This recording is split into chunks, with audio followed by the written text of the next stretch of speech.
इस वीडियो में हम समझेंगे फैराडेज फर्स्ट एक्सपेरिमेंट। फैराडेज का फर्स्ट लॉ इलेक्ट्रोमैग्नेटिक इंडक्शन के बेस पर है, जिसे फैराडेज का लॉ और इलेक्ट्रोमैग्नेटिक इंडक्शन का लॉ भी कहा जाता है। ये लॉ वायर में इलेक्ट्रिक फ्लक्स और वोल्टेज के बीच के रिलेशनशिप को बताता है।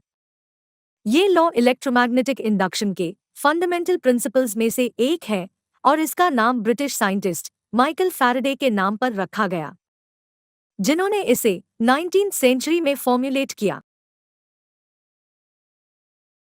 फैराडेज फर्स्ट लॉ को हम ऐसे डिफाइन कर सकते हैं: the electromotive force induced in a closed loop of wire is equal to the negative rate of change of magnetic flux through the loop. आइए इसे डिटेल में समझते हैं। इस एक्सपेरिमेंट में एक मेटल कॉइल है जिसमें numbers of turn circular loop की फॉर्म में है।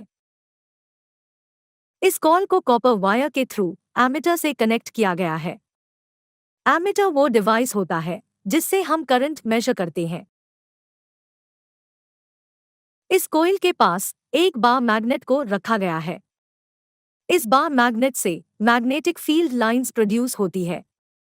ये magnetic field lines circular loop की फॉर्म में होती है और नॉर्थ पोल से साउथ पोल की तरफ मूव करती है। जब ये बार मैग्नेट रेस्ट पर होता है, तब एमीटर में कोई डिफ्लेक्शन शो नहीं होता। जब इस बार मैग्नेट को मूव किया जाता है, तो हमें एमीटर में डिफ्लेक्शन शो होता है।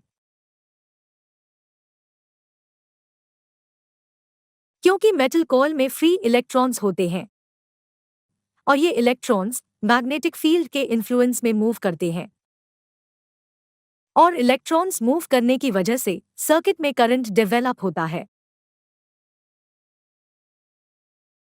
जब हम इस बार मैग्नेट को फॉरवर्ड डायरेक्शन में मूव करते हैं, तो एमीटर में पर्टिकुलर डायरेक्शन में डिफ्लेक्शन होता है, और जब इस बार मैग्नेट को बैकवर्ड डायरेक्शन में मूव करते हैं, तो अपोजिट डायरेक्शन में डिफ्लेक्शन होता है। इस करंट की डायरेक्शन बार मैग्नेट के मोशन के साथ चेंज होती है। इस एक्सपेरिमेंट से जो कंक्लूजन निकलते हैं वे इस तरह से हैं। फर्स्ट, बार मैग्नेट को जब तक मूव करेंगे तब तक ही एमीटर में डिफ्लेक्शन होगा। सेकंड, एमीटर में डिफ्लेक्शन की डायरेक्शन बार मैग्नेट की डायरेक्शन के साथ चेंज होती है। थर्ड, बार मैग्नेट को जितनी स्पीड से मूव किया जाता है उतनी ज्यादा ही डिफ्लेक्शन होती है। Thanks for watching. If you like this video, please like and subscribe our channel.